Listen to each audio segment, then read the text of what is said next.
What is going on? My name is Chaos Pro, and today we are going to be going over the long-awaited OTA of the last week of February.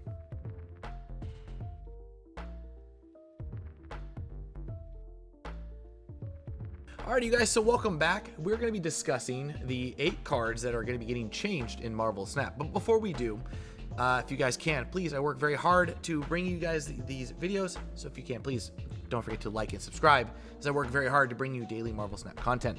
With that being said, let's go ahead and start discussing some of the cards. First on our list, we've got Adam Warlock. This is a very interesting change, but Adam Warlock is going to be going from a 2-0 to a 5-4.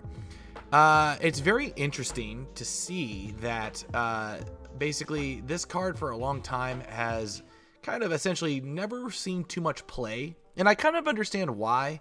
Drawing cards in in any kind of card game is always a huge advantage. So when changing this card, it was always, I think, a card that they've kind of tinkered around, and it's always scared that any type of change to this card can always be a huge make or a break for it. So it's interesting, but I guess some of the reasons why they wanted to do this was, I guess Adam Warlock had a bigger lose rate than Agatha herself. I mean, Agatha alone, has a pretty interesting win rate altogether, but the fact that a card has a lesser win rate than Agatha, a card that plays the game for you, kind of says a lot.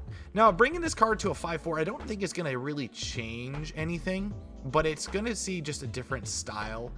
It'll be interesting to see if this card does see more play or not, but the fact that it puts on stats now where you can maybe, if you can find a way to get this out earlier,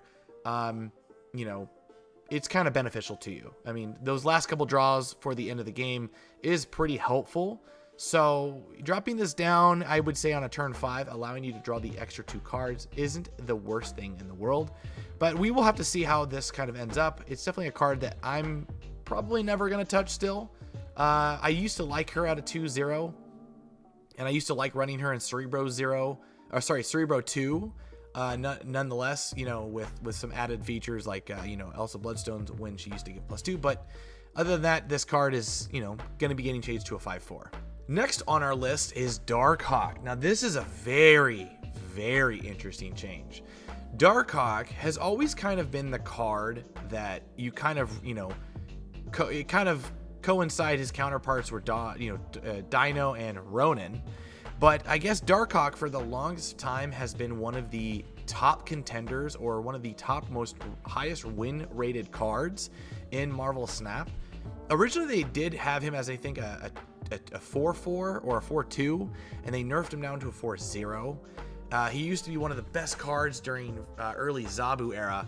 But him going to a 5-4 is going to be very interesting, considering that he no longer will be in Zabu range, which basically gave Darkhawk one of the absolute, key to his success was Zabu. Zabu bringing Darkhawk into a, 3-cost range, as well as a, you're able to play a Shang-Chi, and sometimes you would even see Sarah, where you're able to play Darkhawk as a 2-cost card. It definitely brought this card in the spotlight and has definitely been one of the top contending cards for some time. But now that he will be a 5-4, it will be very interesting to see the play lines, considering that he is now next to his counterparts of Devil Dino and Ronin. Next on the list is going to be Forge. Forge is going to be going from a 1-1 back to a 2-2. Basically, Forge has kind of been on one of the top 5 most played cards in Marvelsnap. He's an absolute key component to bounce and in destroy decks. But bringing him back to a 2-2 is, I think, going to lessen the value of him to some degree. Now, I do think he's still a solid 2. He was always, in my opinion, not bad at a 2-cost card. When he went to 1, it definitely opened up the world for him being in Falcon range, Beast range, and above all else, Deadpool range. But now it's going to be a little bit more of a card that you have to really try to flex in correctly for him to be essentially more impactful to decks. I'm not sure how well this will change things, but definitely I will be putting him back into a Cerebro 2 deck for sure, as I think that would be a very fun key component. But nonetheless, I am kind of happy to see this change because he has definitely seen so much play and so much meta decks. It's so interesting to me, though, that a card that can give +2 ended up being one of the absolute key components to so many successors. Alrighty, next on our list, we have AntMan. AntMan is going to be receiving a pretty awesome buff. He is going to be going from a essentially 1/4 to a 1/5. His stats will be remaining the same, but instead of getting +3 at his location, he will be getting +4. This is really awesome to see, considering that AntMan is a 1-cost card. But I guess the developers, felt that although he was, successful in his own right, giving him 1 extra plus wouldn't hurt too much, since you have to put so many cards into his range that I guess he's going to be getting just a little bit bigger. AntMan getting bigger is kind of an interesting concept nonetheless, but I'm very happy to see this because he is now in a Cerebro 5, category. So it is nice to see that the 1 costs are receiving another friendly character next to the 5 power range. America Chavez is going to be going from a 2/3 to a 1/2. So this is actually pretty interesting, considering that Forge just got changed from a 1 to a 2 cost. She's going to be going from a 2 to a 1 cost. I do think that this is actually a very healthy change nonetheless.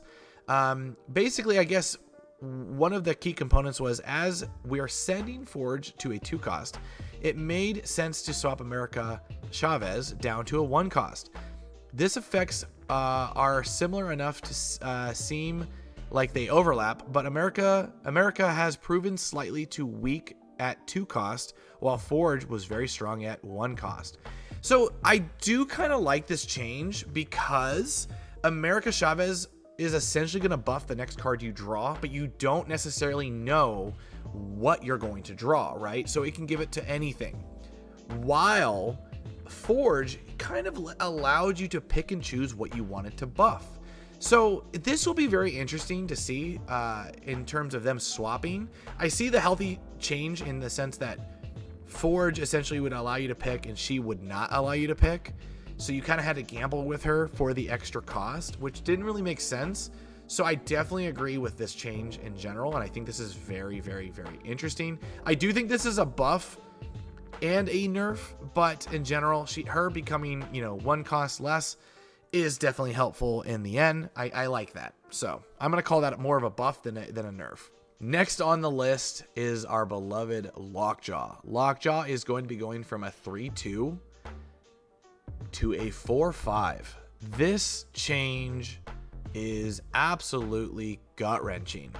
Lockjaw has been one of the most absolute key cards for as long as I can remember.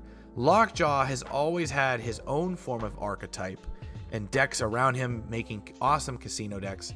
But I believe that the developers in the long run felt Lockjaw was too strong in Thanos and, the Rise of Hela. And it's just very interesting to see that, he is kind of a card that has allowed people to cheat out costs in hopes of getting big power. But hopefully this is going to be a healthy change now that you have to work for him a little bit. I do think that in a Thanos deck, this isn't going to be too bad of a change. I do still think he will be a key component in those decks. You're probably just going to be running a lot other things in them, like Zabu, or cards like, other forms of ramp to get him out early, as well as the other 4-cost cards that are prevalent in those decks, such as Cole Obsidian. But we will see how this will change up the meta in time. I know that Lockjaw has been an absolute, meta stomper for the longest of time, so it'll be very interesting to see where this lands. Next on our list is going to be Swordmaster. Swordmaster is going to be going from a 3/6 to a 3/7. I do think that this is pretty awesome.